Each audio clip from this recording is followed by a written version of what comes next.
Greetings. This is Tammy Kirkland with the World Class Teaching Program at Ole Miss. We are going to discuss Component 3. Before we begin, there are a few materials that you need in order to make this a meaningful experience for you.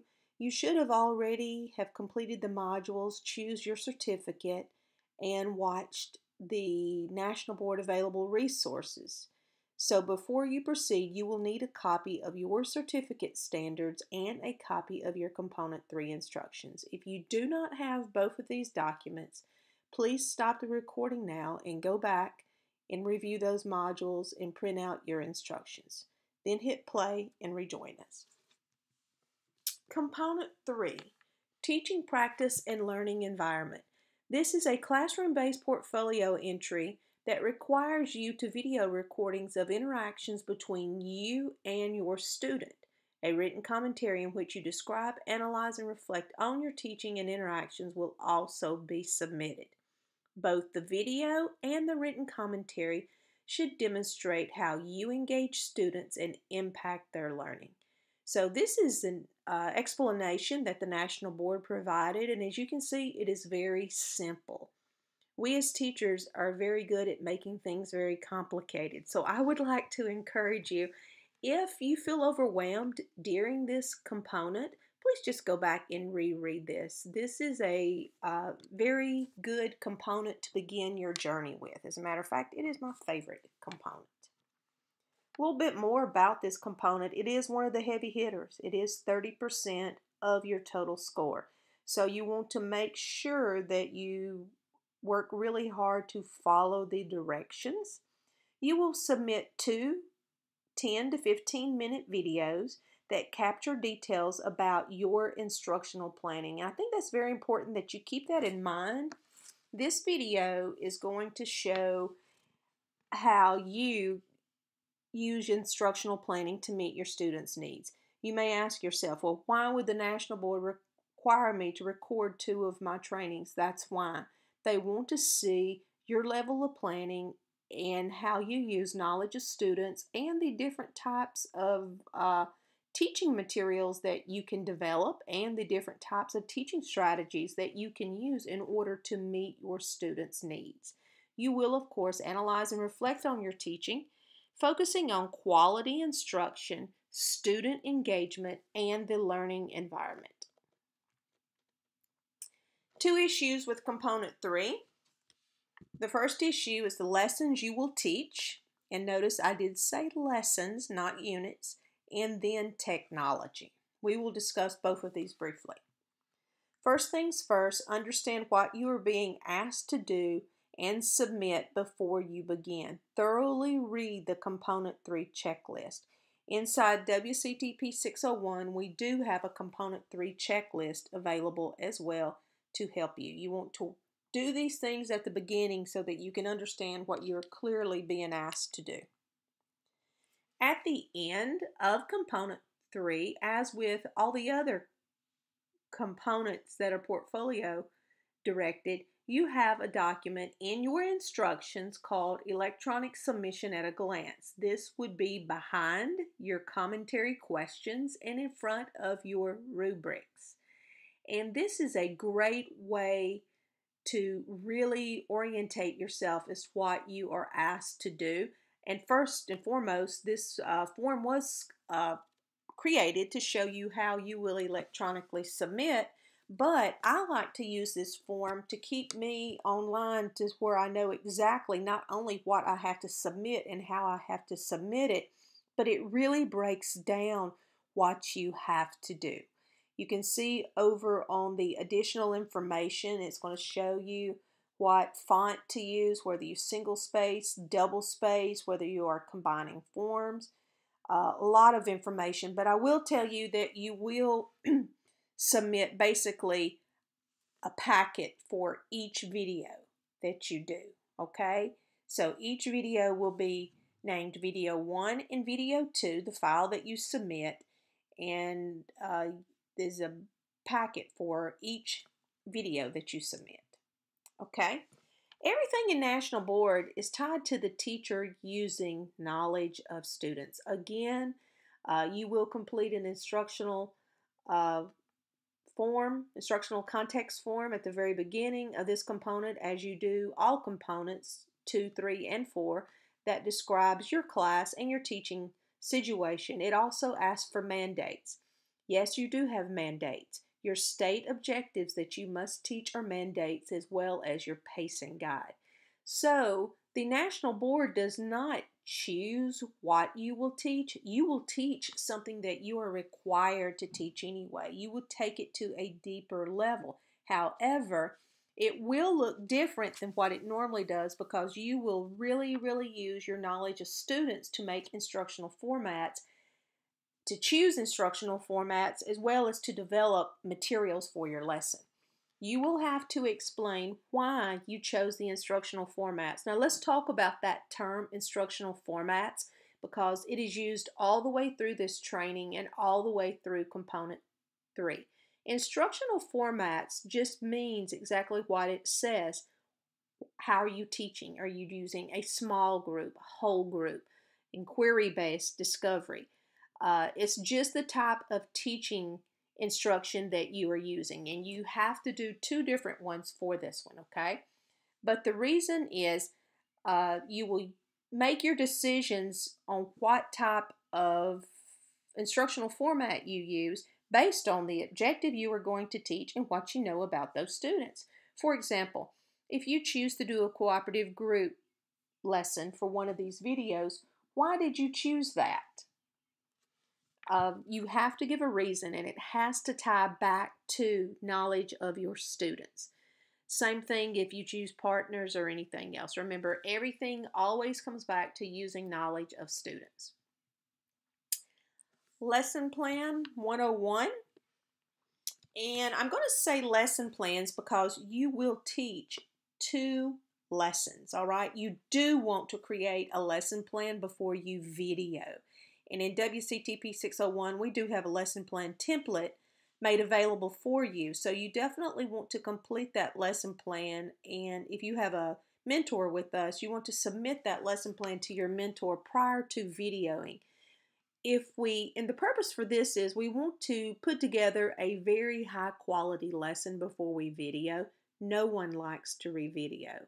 So we do what we can on the front end to prevent that, all right? So you will plan lessons that engage your students at a DOK3 or DOK4 unless you are exceptional needs, and then you will choose something that is appropriate for the needs of your students. These must be engaging lessons. You must see the students engaging with each other and with you. Again, 2 different instructional formats. And as we look at the rubric, you will see that most people's rubrics say that they must be inquiry-based. You will also be responsible for providing formative feedback, and you will have to address how you did that. Students will achieve lesson goals or make progress toward the goals. And we encourage you to only set 2 or 3 goals. And remember, when we say the word goals, we think academic objectives, with one goal possibly coming from the affective domain. And we'll talk about that a little bit later. Again, we want this to be manageable because it is a glimpse into your classroom. I also want to point out, if you go to the General Portfolio Instructions, which is a resource that you should have downloaded as well, and you look through and you get to it's like page 17 through 31 maybe, you will see an exemplar of what your writing should model. It's a good example of how to write for national boards, and some of the examples are about writing about video lessons.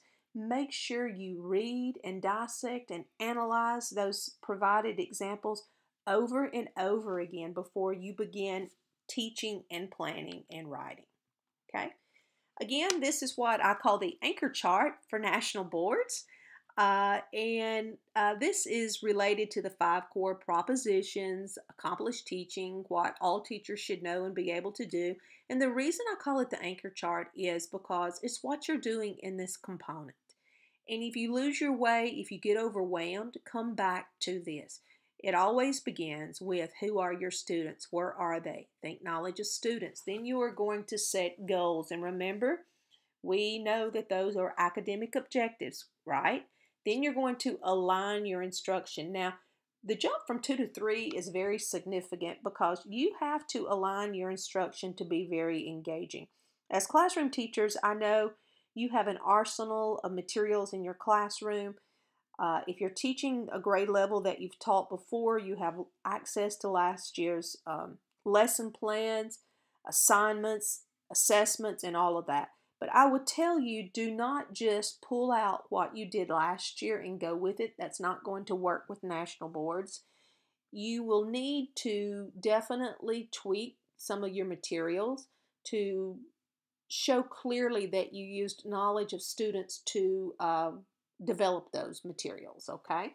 Then, of course, after you've taught, you assess, and this is during the process actually. And this is what we call formative assessment.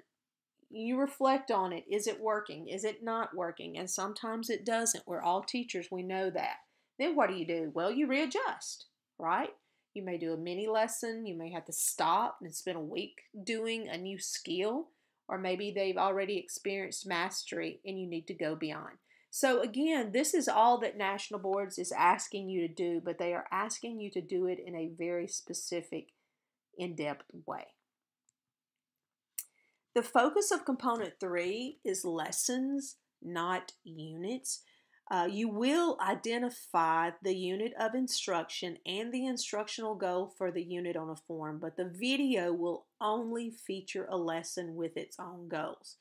This is what you do every day. So I think this should really help comfort you as you begin thinking about Component 3. Do not let the video bother you.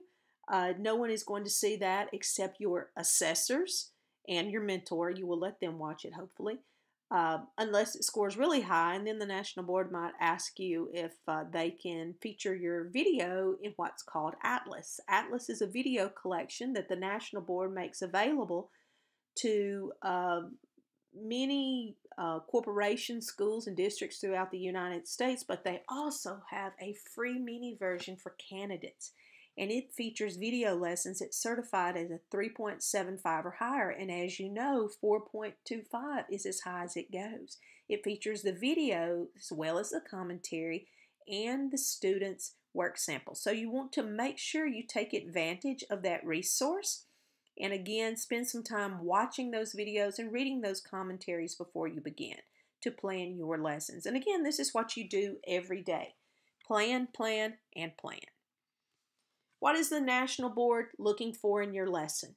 I see this a lot. I'm in a lot of social media groups, and you've got to remember this is the new National Board process. New in the sense, well, it's rolled out 6 years now. It's National Boards 3.0. In National Boards 2.0, it was not necessary for the teachers to be as engaged in the video. They basically just had to make a presentation during the video, just show up in the video, let everyone see them so they would recognize their face.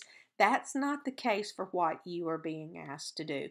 Yes, you must be featured in the video engaging with your students. Now, having said that, you do not need to be in the entire video, but you definitely have to do more than just make an appearance in the video that you will be asked to do. And that's for both videos that you submit.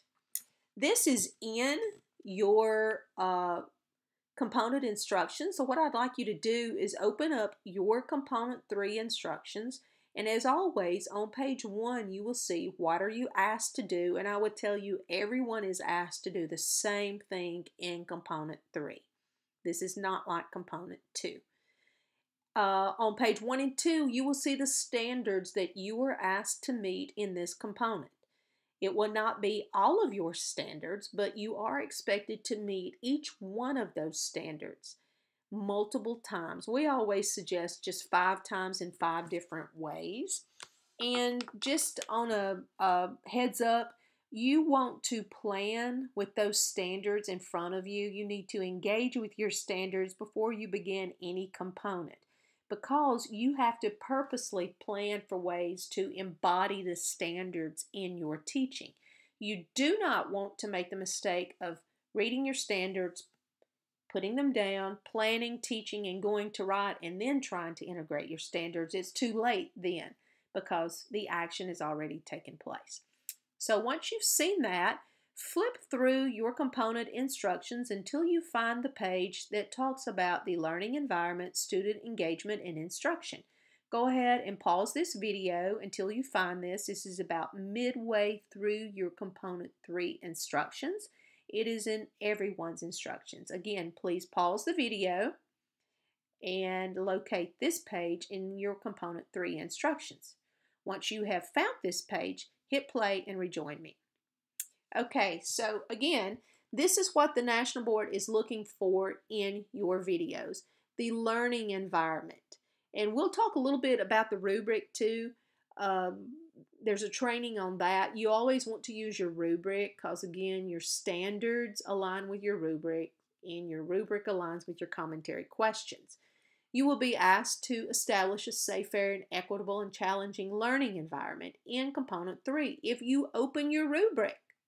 And if you want to go ahead and flip to your Component 3 Level 4 rubric right now, you will see these exact words in the rubric. Establish a safe, fair, and equitable, challenging learning environment. And then, you know what you're going to find? You're going to find examples of how the National Board expects you to do that. So again, when you're doing all of this planning, you want your standards in front of you and your rubrics in front of you as you are planning, okay? They do expect you to do this. They expect you to create a student-centered learning environment and equip students with skills that support collaboration, such as the ability to ask thoughtful questions and respond respectfully to each other. Now, this is a skill that does not come natural to students, and it is something that is tied to your classroom management and your teaching prior to recording this video. So before you put students in groups or anything like that, you need to make sure you spend time working with those students, setting these goals for students and letting them work together prior to recording your video for the national boards, okay?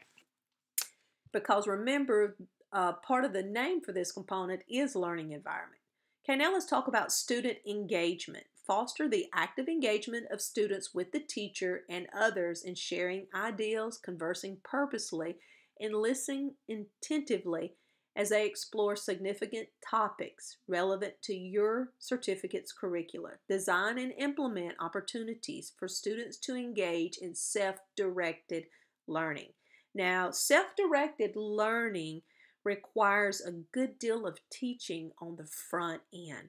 So before you record these videos, you will have already been doing some teaching.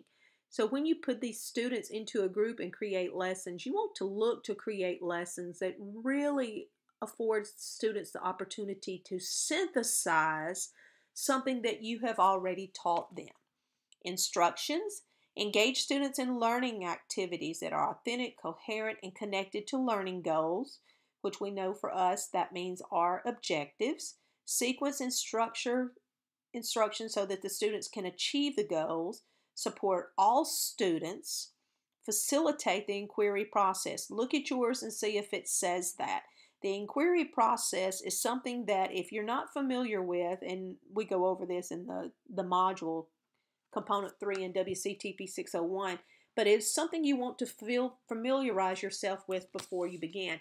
What you will not tape is just students sitting at their desk completing a worksheet.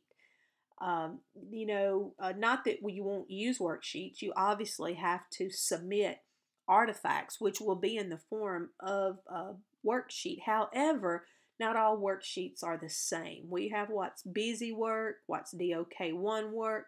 That's not what we want to submit for this process. We're looking for worksheets that cause the students to record information on, self-reflect on, or things such as that.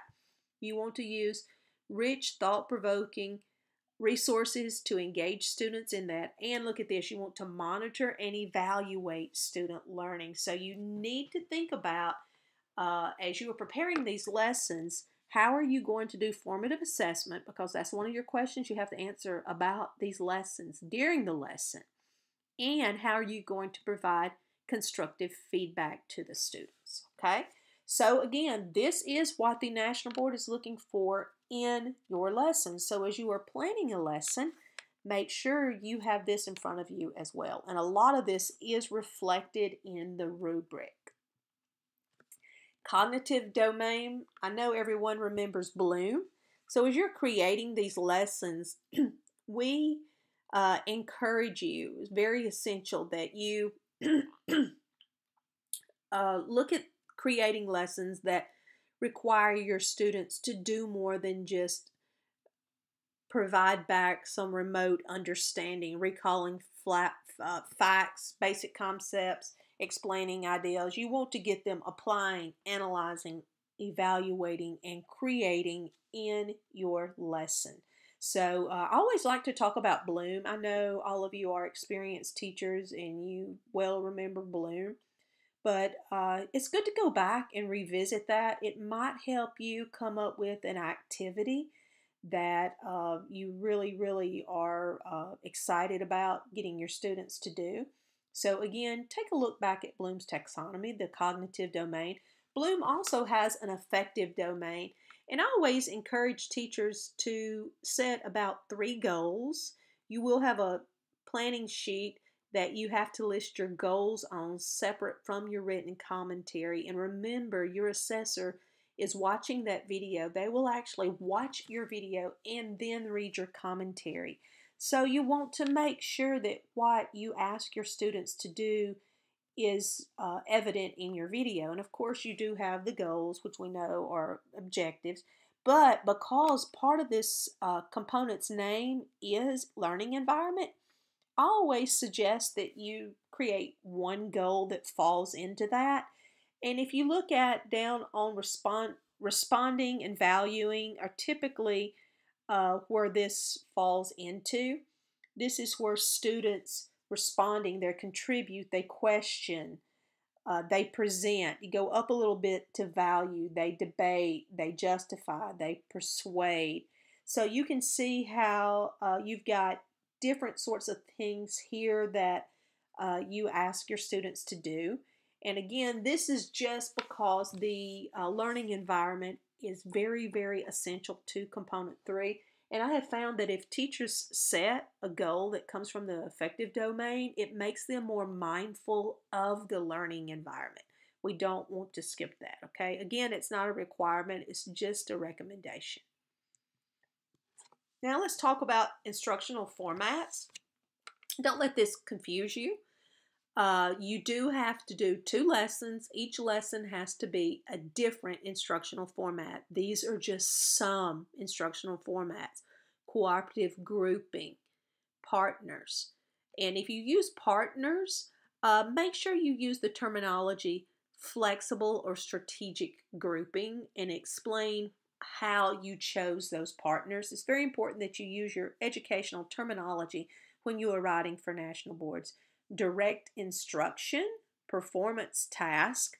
Performance task is when you ask students to do something individually. And let me say this, I believe all lessons have a component of direct instruction with them. Think about that.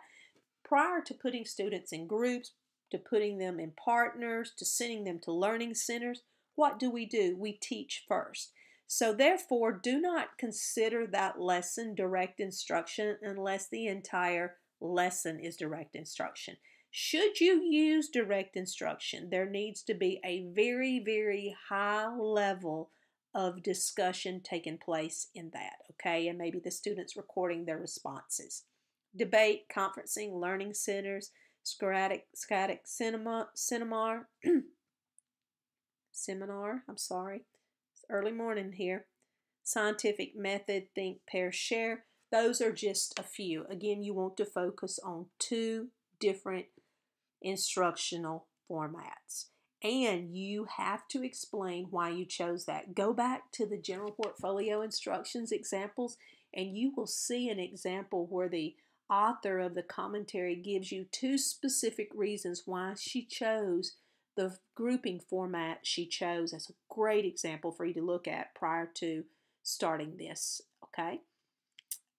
Caution. Now, you will have a written commentary, and I think it's only 4 pages for each video. You only have about 7 questions you have to answer about each video. But I do want to caution you that there is also a 2-page description, okay, for each video. These are 2 different documents. I have seen more than one teacher confuse the description for the written commentary. It is not. So make sure you pay close attention to that. And if we were to go back and look at the electronic submission at a glance, you would see that. Here is an example of your double-spaced description of each video. So what I want you to do now is I want you to look through your component 3 instructions until you find this. This will be before composing your written commentary. So go ahead and stop this video, take your component 3 instructions, and this is going to be almost identical to yours, but I want to prove that to you. So open up your component 3 instructions, and again, this will be before the description of composing your written commentary. So pause the video and find yours. Once you have that, hit play and rejoin. Okay, you have an instructional planning form that is 1 page. This is not to go on that page, okay? This is a Word document, these 2 pages. You will complete the instructional planning form. The description just goes with that, but again, it is not meant to be typed onto the bottom of that page.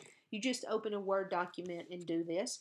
Again, no more than 2 double-spaced pages, 11-point Arial font. And again, I want to recommend that the page lengths are not recommendations. Follow the suggested page lengths. Okay, so let's talk about this. What's it going to ask you to do?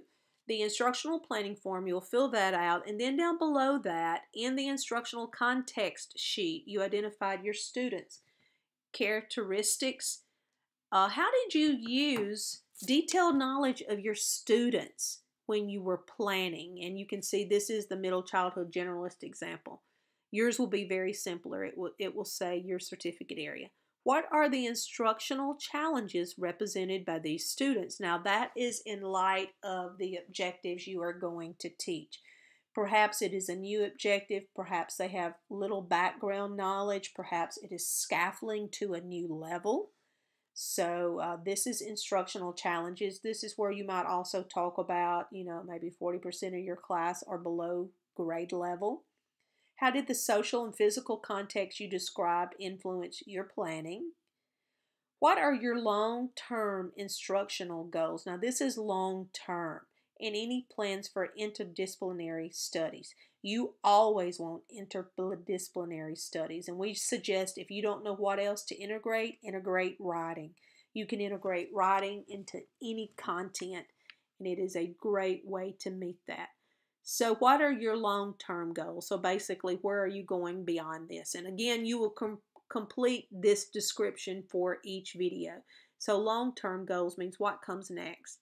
How do the instructional goals for this particular lesson fit into your long-term goals? And you're probably chunking your instruction, your scaffolding. What is your rationale for choosing the instructional format that you use to meet the goals of this lesson? So I told you would have to answer that. So why did you choose that instructional format with these groups of students?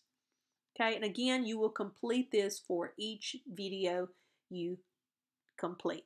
Okay, then you have a written commentary. So flip over a couple more pages until you find what to include in your written commentary.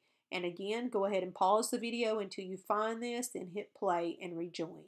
Now, when you look at this, we have 1, 2, 3, 4, 5, 6, 7 bullets. I think exceptional needs may have 8.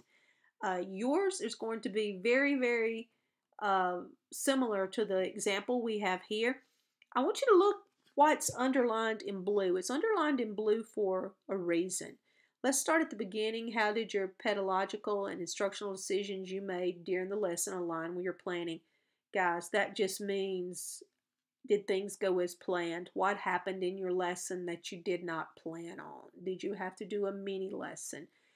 Did your formative assessment show that you needed to stop up and back up a little bit and do something? Okay, the National Board looks for those learning moments. Then what specific approaches, strategies, techniques, and activities did you use to promote active student engagement? Look at this. Cite examples from the video recording. Now you can timestamp if you want to and say at 5 minutes and 27 seconds you can see, or you can just reference as seen in the video. But you have to see that in the video. Then you've got this question, how did you establish a safe, fair, equitable, challenging learning environment? Again, look at your rubric. How did you monitor and assess? How was feedback provided? So again, that has to take place during this lesson too. And then here we have the other time that evidence has to be in the video. Now keep in mind, you will record the entire lesson, but you will only submit 10 to 15 minutes. And of course, we want to encourage you to submit as close to 15 minutes as possible, because that is an additional 5 minutes of evidence. So don't get stingy. Go as close to 15 as you can. But here, to what extent did you achieve the lesson's goals? Well, you will identify the goals on another sheet of paper. We saw that on one of the forms, and you'll also refer to them in your description that we just looked at. But provide evidence from the video recording. So that just means the activities that you created for your students align with your objectives. And when they are creating one of those activities, working on that activity, you would just reference that in the video. And then what are your next steps with the children as a result? How is your approach to teaching context in this video influenced by your past experience? Well, you know, more than likely you have taught this before, so perhaps you are familiar with trends. You are familiar with misconceptions that students have. What would you do differently? And you always need to do something differently, okay? This isn't time to say, I hit a grand slam. It was one of the most amazing lessons. You can always improve. So if it did go really, really well, then think, what could you do to make it better? Could you integrate maybe a classroom visitor prior to the video? Maybe you could integrate more technology by doing some sort of web activity. Again, you always want to do something differently. And if something didn't go right, I mean, we've all had those lessons where we learn, oh, that didn't go right, then I need to do something differently next year, okay? So it's okay to talk about those things you need to. So again, you will answer these questions about both of your videos that you do. And if I'm not mistaken, you have about 4 pages to answer these questions. So now let's talk a little bit about the forms.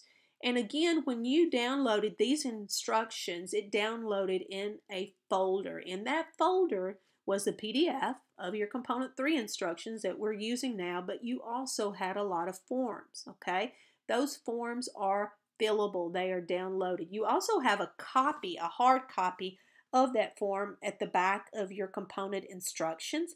Forms are supporting details, and again, they do not duplicate any commentary question, although some are very closely worded. If you think I have already answered that question, first, you have not. I assure you, you have not. What you need to do is go to that form, find the question, go to the commentary question that you think is a duplicate, and you may find just 2 words different. One may ask you why you chose that, and the other may ask you how you chose that.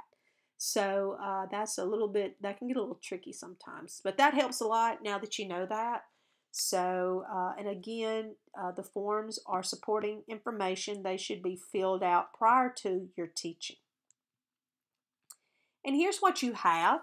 You have an introduction to entry form. You will complete this form once. And again, you can look at your electronic submission at a glance, and it tells you exactly how many of these you're going to complete.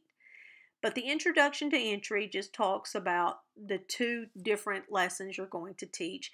You have an instructional context sheet that you will fill out for each video.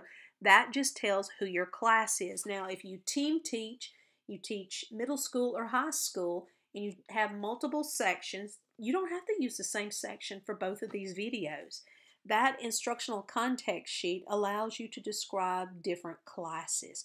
And I would always suggest that if you teach the lesson and it doesn't go as you had planned or hoped, just teach it again with another group of students, okay? Then your instructional planning form. This one is very important. This is where you're going to list those goals. Remember those academic objectives. You see the description that we talked about. It accompanies the instructional planning form. Then down below that, you have instructional materials. You have very specific details in your commentary instructions, and your mentors will go over this with you, as will the module in 601, about what materials you can submit and how to submit them. And then you have your written commentary, 4 pages for each video. And that was those 7 or 8 bullets that we looked at. So this is what you will submit in addition to the video for component 3. This is an example of your instructional planning form. And again, this is in 601, and you can see, and you will only complete this one time. Make sure you read what is in the gray, as it will help you too. And it tells you very clearly, do not delete or alter any original text on this form, including the header or anything. So you just answer the questions down below, okay? And it asks you the questions. And again, I'm just elaborating a little bit on this here. Indicate the goals, and remember that's your objectives. And again, 3 will be plenty, because keep in mind they're looking for movement toward meeting that goal in that little 15-minute video. So please do not overplan. It does not work out well, okay? And here is where you will indicate if you did any edits. Notice the word allowable edits. We'll talk about that in just a moment. Again, you complete this one time, okay? I am so sorry. I just told you guys wrong. This is the instructional planning form. You complete this for each video. Again, I am so sorry. Instructional planning form. I was confusing it with the introduction to entry. Again, complete this form one time. Here you will indicate whether it's video 1 or video 2. Clarification, I'm so sorry. Complete this form for each video. I have this slide out of order. Again, I'm so sorry about that. This one, you complete this form only once. Here, it just talks about the focus of video 1 and video 2. Here, complete for each video. Again, you mark video 1, video 2.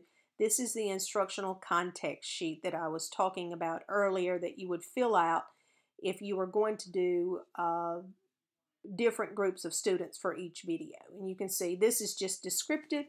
If you get down to, here we go, 4. You see where it says 4, identify state or district mandates. Everyone will have those mandates, and it would be your state standards and your pacing guide, okay? So very important that you identify those. And again, you complete this for each video. Then what questions about what you are asked to do for component 3. Okay, component 3 is considered to be one of the easier components to understand and complete. I think part of that is because we do have a common language. Again, all certificate areas are basically doing the same thing. This is a great component to start with, okay? It is a great component to start with. Tie into your pacing guide, all right? So we will ask you to, create a plan. What are you going to do in the fall? Are you going to do it in 1 or 2 years? And if you're going to do this component in the fall, then open up that pacing guide. What objectives are you teaching in the fall? Tie into something there, okay? And then, again, you will use your knowledge of students to lead you in the development of your instructional resources. Now let's talk a little bit about technology.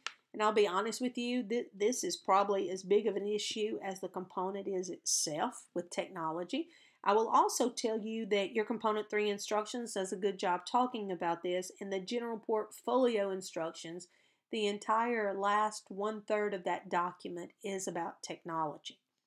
Let me caution you to begin with. If you record with a new device, they are all set to a default of an HD or a 4K. I made this mistake.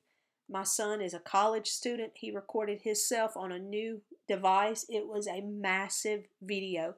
Make sure whatever you are going to record on that you adjust the settings prior to recording your video. You do not want to record on HD or goodness 4K. Why? Because it creates a massively large file that will be really, really hard to get off of your recording device and onto your computer.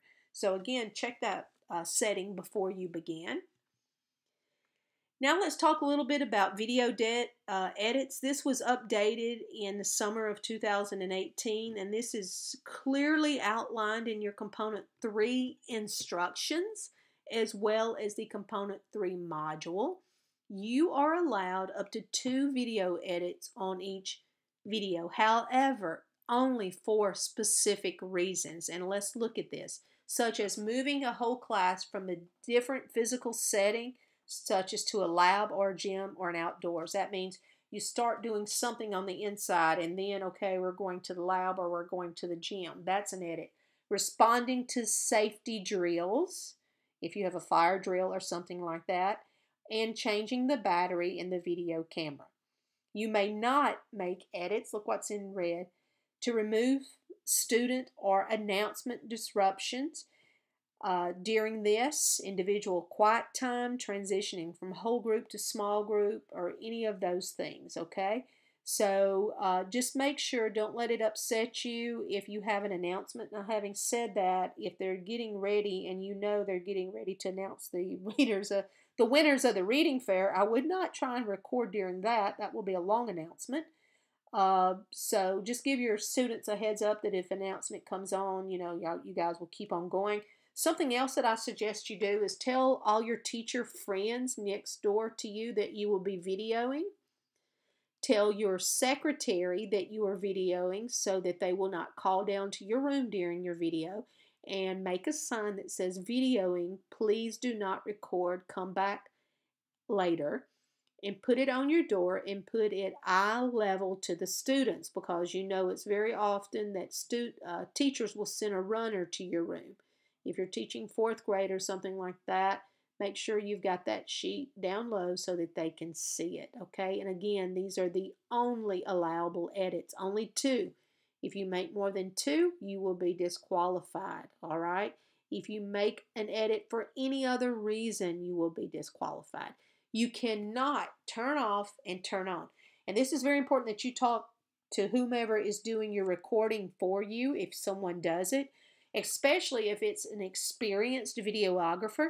They are very used to turning off a computer, turning off their camera, taping something, moving, and turning it back on. That will disqualify your video. You will not be able to submit the portion of the video that has the video going off and on. So let the camera roll and make sure whoever's taping your video that you have this discussion with them prior to them taping the video, okay? Technology. You must practice filming before you begin, and this is as much for your sake as it is the student's sake. Your students need to get accustomed to the camera. You need to get accustomed. Research shows that it also impacts the teacher, and that sometimes the teacher is more reserved if the video camera is going. Not only that, you need to make sure that your audio is good. That's probably the number one issue with recording, is getting good audio, okay? And again, if someone else is taping you, you need to make sure that you talk with them. You want to scan your entire room at the very beginning. Now, again, you're taping the whole video. You may not even probably won't use the first 15 minutes. More than likely, you're going to use 15 minutes from it. So just make sure that at different times, if you have resources, if you're using your smart board or you have wall charts that are applicable to your lesson, that you make sure those things are scanned, throughout your lesson so that your assessor can see them. Concerning audio, this is something that I found that I used when I was doing my renewal. You can get it on Amazon for $22. It's actually called Teacher Voice Amplifier. You do not have to use this. I would say check with your school library, your VOTEC office, see if they have something that you can use. You will need a microphone of some sort, okay? The reason I like this is because when I was doing my direct instruction, I was using it. Therefore, everyone could hear what I was saying. And then when I went into small groups, I just took it off and set it in the middle of the table. And it picked up really well the group discussion. Again, you're not required to buy this. It's just I know teachers struggle with getting good audio, and $22 is not very expensive. I've used it multiple times since then. But check with your library first, your media office, your VOTEC office. We've even had candidates borrow microphones from their church before. So just be mindful of the sound. Technical matters, use a tripod or make your cameraman practice walking and videoing at the same time. It's okay to have a little movement in your video, but you don't want it to be so topsy-turvy that it makes your assessor swimmy-headed to watch. Be specific and tell your cameraman what you want recorded. If your chalk or whiteboard is important to the lesson, make sure it is captured. We talked about that. In general, the camera should be pointed at the speaker. Set the zoom lens to the widest angle. More technical issues, and all of this is in the general portfolio instructions toward the back of it and possibly in your component 3 instructions. Increase the light in the room. If it is dark when you are videoing, guys, your video will be dark, okay? So if you are showing something on the smart board or a portion of a video or something, if you turn out the lights so that your students can see it, maybe you need to open your window curtains just a little bit so that your room is not completely dark. However, having said that, you want to avoid shooting directly into bright lights. We've all seen pictures taking people before standing in front of a window and, half their neck is missing. Again, the microphone noises, eliminate noises that might interfere. If you have an air conditioner in your room, you probably want to turn it off when you're videoing. Have the camera person wear headphones. Guys, only professionals do that, so that's not a big issue. Make sure your cables are secure. When I videoed, I had a new battery. I had my camera fully charged, and I had it plugged up as well. I was not going to take any chances, okay? But guess what happened? My SD card corrupted. It did not run out of space. It corrupted. You need to have a backup plan when you are videoing. And that backup plan is really easy for us now because it can be a cell phone. That's what I had to do when I was recording. Because if you have to record that lesson, if you're going to teach that lesson and your camera fails, you can get a friend to use their cell phone. That would be your backup, okay? So always have a backup and make sure you have a new SD card. There we go. Just talked about it. Have a video. Have a backup. Make sure you give your video names what the National Board told you to, and that is video 1 and video 2. You can go back and look at the electronic submission at a glance, and it clearly says label your videos video 1 and video 2. Okay? Now this is entertaining here. Students respond differently to being videotaped. Sometimes shy students turn into Academy Award-winning actors. I have seen this happen so much. They like to run up to the camera and make faces at it while it's recording. Just make sure you video ahead of time, okay? And have a pretty good discussion with your students about their behavior on the video. Analyzing your video. You want to video a lesson prior to submitting a lesson to the National Board. And what we want you to do is to watch that video very carefully. And we always say turn the sound off and watch it again. Why do we say that? Because when you turn the sound off, you notice things you didn't notice. You might notice that Timothy had a book under his desk and was reading during your lesson. Or you might notice that Angie was texting in her purse. Those aren't things that you typically notice when the volume is on because you're paying attention to what you're saying and what the students are saying, okay? So do that. Also, if this is the video that you are going to submit, you definitely want your mentor to watch it. And again, complete a lesson plan prior to teaching your lesson. Your mentors are very trained and they don't want you to have to record again, but they will make that suggestion if your video is not up to par. And again, this component is 30%, okay? So analyze your videos. Some common technical issues, filming on HD, don't. As far as editing video, and what I mean by editing is trimming. If you have a full-length video, if you teach a lesson it's 40 minutes and you can only submit 15 minutes of it. I'm a Mac person and I would tell you that all Macs have a program called QuickTime. You have it on your computer even if you don't know it. Go into your applications and you will see it. So that is really good. All you have to do is insert your video, and here's just a screenshot. You see, you choose the area you want and click trim. Now, I'm not a PC person, so I do not know the PC equivalent for that. But I do know that the National Board does have video converters and video compressions available for PCs and Macs. So all schools have our technology people, teachers, as well as hard technology experts. So if you need any help doing this, because this is an educational process, don't be afraid to ask them for help. Additional resources in 601, you have a whole component on component 3. Make sure you go through that each page. Even if you have a face-to-face mentor, it would be a huge mistake not to utilize the 601 course. It has more information in it than a mentor could ever cover. There's also a module for electronic submission, so you don't have to worry about that too much.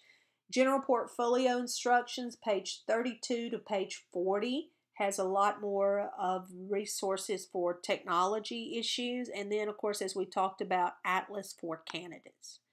Common mistakes is the confusion between the 2-page description and the 4-page written commentary. Little thought given to why you chose the instructional formats that you did. Lessons are not created using knowledge of students. Lessons featured are not engaging and low DOK. Teachers do not practice enough with the technology before they film. If you have any questions, please feel free to email me. And again, this is just a general overview. You clearly will have questions about Component 3 that go beyond this. And that is what your mentor in the 601 course will help with. Thank you so much.